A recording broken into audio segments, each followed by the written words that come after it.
ಈಗ ವೈಶಾಖ ಮಾಸ ನಡೀತಾ ಇದೆ. ವೈಶಾಖ ಮಾಸ ಅಂದ್ರೇನು, ಇದರ ಪ್ರಾಮುಖ್ಯತೆ ಏನು, ಮತ್ತೆ ಈ ತಿಂಗಳಲ್ಲಿ ಏನ್ ಮಾಡಿದ್ರೆ ನಮಗೆ ಒಳ್ಳೆ ಫಲ ದೊರೆಯುತ್ತೆ ಅಂತ ಈ ವಿಡಿಯೋದಲ್ಲಿ ತಿಳಿಸ್ಕೊಡ್ತೀನಿ. ಅದಕ್ಕೂ ಮುಂಚೆ ಈ ವಿಡಿಯೋನ ಯಾರು ಸಬ್ಸ್ಕ್ರೈಬ್ ಮಾಡದೆ ನೋಡ್ತಾ ಇದ್ದಾರೆ ಅವರು ಸಬ್ಸ್ಕ್ರೈಬ್ ಮಾಡ್ಕೊಳ್ಳಿ. ಹಾಗೆ ಈ ವಿಡಿಯೋಗೆ ಒಂದು ಲೈಕ್ ಮಾಡಿ.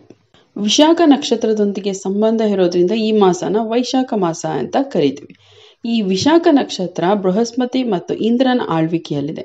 ಈ ತಿಂಗಳಲ್ಲಿ ಸ್ನಾನ, ಉಪವಾಸ, ದಾನ, ಧರ್ಮ, ಪೂಜೆಗೆ ಅತ್ಯಂತ ಪುಣ್ಯ ನೀಡುತ್ತದೆ.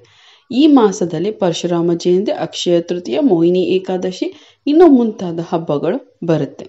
ಸ್ಕಂದ ಪುರಾಣದಲ್ಲಿ ಕೂಡ ವೈಶಾಖ ಮಾಸನ ಉಲ್ಲೇಖಿಸಲಾಗಿದೆ. ದೇವರ ಆರಾಧನೆಗೆ, ಉಪಕಾರ ಮತ್ತು ಪುಣ್ಯಕ್ಕೆ ಇದು ಸೂಕ್ತ ತಿಂಗಳಾಗಿದೆ.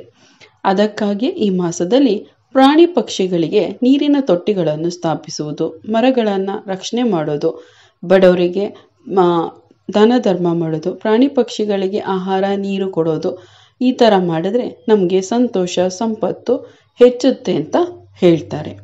ಮತ್ತು ಇದು ಬೇಸಿಗೆ ಕಾಲ ಆಗಿರೋದ್ರಿಂದ ನಾವು ನೀರನ್ನು ದಾನ ಮಾಡಿದ್ರೆ ನಮಗೆ ಎಲ್ಲದಕ್ಕಿಂತ ಶ್ರೇಷ್ಠ ದಾನವಾದ ಜಲದಾನದ ಪ್ರಾಮುಖ್ಯತೆ ನಮಗೆ ಅದರಿಂದ ಪುಣ್ಯ ಲಭಿಸುತ್ತೆ ಅಂತ ಹೇಳ್ತಾರೆ. ಇನ್ನು ಮಹಾವಿಷ್ಣುವಿನ ದೇವಸ್ಥಾನದಲ್ಲಿ ಮಹಾವಿಷ್ಣುವಿಗೆ ನವಿಲುಗರಿಗಳನ್ನ ಅರ್ಪಿಸೋದ್ರಿಂದ ನಮಗೆ ವಿಶೇಷ ಫಲ ದೊರೆಯುತ್ತೆ. ಮತ್ತು ಪಾಪಗಳೆಲ್ಲ ತೊಲಗಿ ನಮಗೆ ಪುಣ್ಯ ಪ್ರಾಪ್ತಿಯಾಗುತ್ತೆ ಅನ್ನೋದು ಒಂದು ನಂಬಿಕೆ ಇದೆ. ಇನ್ನು ಬ್ರಾಹ್ಮಣರಿಗೆ ಮತ್ತು ಹಸುಲಿನಿಂದ ಬಳಲ್ತಾ ಇರೋರಿಗೆ ಮತ್ತು ಪ್ರಾಣಿ ಪಕ್ಷಿಗಳಿಗೆ ಆಹಾರ ನೀಡೋದ್ರಿಂದ ಅತ್ಯಂತ ಪುಣ್ಯ ಸಿಗುತ್ತೆ ಅಂತ ಹೇಳ್ತಾರೆ. ಇದರಿಂದ ನಾವು ವಿಷ್ಣುವನ್ನ ನಾವು ನೋಡ್ಬೋದು, ಅವರ ಕೃಪಾ ಕಟಾಕ್ಷ ನಮ್ಮ ಮೇಲೆ ಆಗತ್ತೆ ಅಂತ ಹೇಳ್ತಾರೆ.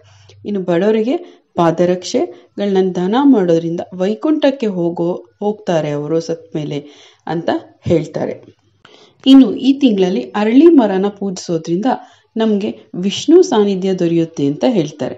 ಅರಳಿ ಮರದಲ್ಲಿ ವಿಷ್ಣು ಇರ್ತಾನೆ, ಅದಕ್ಕೋಸ್ಕರ ಈ ಮರಕ್ಕೆ ನೀರು ಅರ್ಪಿಸಿ ಸಂಜೆ ಹೊತ್ತು ಸಾಸಿವೆ ಎಣ್ಣೆಯಿಂದ ದೀಪ ಹಚ್ಚಿ ಶಾಸ್ತ್ರೋಕ್ತವಾಗಿ ಪೂಜೆ ಮಾಡಿ ನಮ್ಮ ಇಷ್ಟಾರ್ಥಗಳನ್ನು ಕೇಳ್ಕೊಳ್ಳೋದ್ರಿಂದ ನಮಗೆ ವಿಷ್ಣು ಕೃಪಾ ಕಟಾಕ್ಷ ಆಗತ್ತೆ ಅಂತ ಹೇಳ್ತಾರೆ. ಇನ್ನು ತುಳಸಿ ಎಲೆನ ವಿಷ್ಣುವಿಗೆ ಅರ್ಪಿಸಿದ್ರೆ ನಮಗೆ ಶುಭವಾಗುತ್ತೆ ಅನ್ನೋ ನಂಬಿಕೆ ಇದೆ. ಇನ್ನು ಈ ತಿಂಗಳಲ್ಲಿ ನಾವು ಹಣಕಾಸಿನ ಅಭಿವೃದ್ಧಿಗಾಗಿ ಓಂ ಶ್ರೀ ಲಕ್ಷ್ಮಿ ವಾಸುದೇವಾಯ ನಮಃ ಅಂತ ಹೇಳ್ಕೋಬೇಕು. ಮತ್ತು ಸಂತಾನ ಫಲ, ಯಾರಿಗೆ ಮಕ್ಕಳಾಗಿಲ್ಲ ಮತ್ತು ಮಕ್ಕಳಿಗೆ ಒಳ್ಳೇದಾಗಬೇಕು ಅಂತ ಬಯಸೋರು ಓಂ ಕಾಳಿ ಕೃಷ್ಣಾಯ ನಮಃ ಅಂತ ಹೇಳ್ಕೊಳ್ಳಿ. ಇನ್ನು ಎಲ್ಲರ ಒಳಿತಿಗಾಗಿ ಬೆಳಿಬೇಕು ಅಂದರೆ ಓಂ ನಮೋ ನಾರಾಯಣ ಅಂತ ಜೀವನದಲ್ಲಿ ಪಠಿಸೋದ್ರಿಂದ ನಮಗೆ ಎಲ್ಲ ಕಷ್ಟಗಳಿಂದ ಮುಕ್ತಿ ಸಿಗುತ್ತೆ. ಇನ್ನು ಈ ಮಾಸದಲ್ಲಿ ಮಾಡಬೇಕಾದ್ದು ಏನು ಮಾಡಬೇಕು ಅಂತ ನೋಡೋಣ ಬನ್ನಿ. ಇನ್ನು ಈ ತಿಂಗಳಲ್ಲಿ ಎಳ್ಳು, ಮಾವಿನ ಹಣ್ಣು, ಬಟ್ಟೆಗಳನ್ನ ದಾನ ಮಾಡೋದ್ರಿಂದ ನಾವು ಇಂದಿನ ಜನ್ಮದಲ್ಲಿ ಮಾಡಿದ ಪಾಪ ಕರ್ಮಗಳಿಂದ ಮುಕ್ತಿ ಸಿಗುತ್ತೆ ಅಂತ ನಂಬಲಾಗುತ್ತೆ. ಇನ್ನು ಅಕ್ಷಯ ತೃತೀಯ ದಿನ ಚಿನ್ನ, ಬೆಳ್ಳಿ ಅಥವಾ ಮಹಾಲಕ್ಷ್ಮಿಗೆ ಸಂಬಂಧಪಟ್ಟ ಯಾವುದಾದರೂ ಒಂದು ವಸ್ತುವನ್ನ ಮನೆಗೆ ಖರೀದಿ ಮಾಡಿ ತಗೊಂಬಂದು ಪೂಜೆ ಮಾಡೋದ್ರಿಂದ ಮನೆಯಲ್ಲಿ ಸಂತೋಷ, ಸಮೃದ್ಧಿ, ಸಂಪತ್ತು ಹೆಚ್ಚುತ್ತೆ ಅಂತ ಹೇಳಲಾಗುತ್ತೆ. ಈ ತಿಂಗಳು ತುಂಬ ಬಿಸಿಲಿರೋದ್ರಿಂದ ನೀರು, ಬಾಟ್ಲಿ, ಚಪ್ಪಲಿ, ಕೊಡೆ ಇತ್ಯಾದಿ ವಸ್ತುಗಳನ್ನ ಬಡವರಿಗೆ ಯಾರು ನಿರ್ಗತಿಕರಿರ್ತಾರೋ ಅಂದರೆ ಕೈಲಿ ತೊಗೊಳಕ್ಕಾಗದೇ ಇರ್ತಾರೋ ಅವರುಗಳಿಗೆ ದಾನ ಮಾಡಬೇಕು. ಮತ್ತು ಪ್ರಾಣಿ ಪಕ್ಷಿಗಳಿಗೆ ಒಂದು ಸ್ವಲ್ಪ ಆಹಾರನ ನೀಡಿ ಅದಕ್ಕೆ ನೀರಿನ ವ್ಯವಸ್ಥೆ ಮಾಡೋದ್ರಿಂದ, ಅಂದರೆ ಟೆರೆಸ್ ಇರೋರು ಟೆರೆಸ್ ಮೇಲೆ ಒಂದಷ್ಟು ಕಾಳುಗಳನ್ನ ಹಾಕಿ ಒಂದು ಬಟ್ಲಲ್ಲಿ ನೀರಿಡೋದ್ರಿಂದ ಅವು ಕುಡ್ಕೊಂಡು ಹೋಗಿರೋದ್ರಿಂದ ನಮಗೆ ದೇವತೆಗಳ ಆಶೀರ್ವಾದ ಆಗುತ್ತೆ, ನಮ್ಮ ಜೀವನದಲ್ಲಿ ಸುಖವಾಗಿರ್ತೀವಿ ಅನ್ನೋ ನಂಬಿಕೆ ಇದೆ.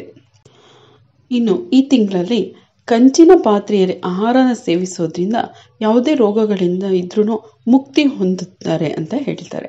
ಇನ್ನು ಪ್ರತಿ ಸೋಮವಾರ ಶಿವನಿಗೆ ರುದ್ರಾಭಿಷೇಕ ಮಾಡಿಸೋದ್ರಿಂದ ನಮ್ಮ ಆಸೆಗಳು ಈಡೇರುತ್ತೆ ಅಂತ ಹೇಳಲಾಗುತ್ತೆ. ಇದಿಷ್ಟು ವೈಶಾಖ ಮಾಸದ ಮಹತ್ವ ಮತ್ತು ಏನು ದಾನ ಧರ್ಮ ಮಾಡಬೇಕು, ಏನು ಮಾಡಬೇಕು ಈ ತಿಂಗಳಲ್ಲಿ ಅಂತ ತಿಳಿಸ್ಕೊಟ್ಟಿದ್ದೀನಿ. ಈ ವಿಡಿಯೋ ಇಷ್ಟ ಆಗಿದೆ ಅಂತ ಭಾವಿಸ್ತೀನಿ. ಇಷ್ಟ ಆಗಿದ್ರೆ ಲೈಕ್ ಮಾಡಿ.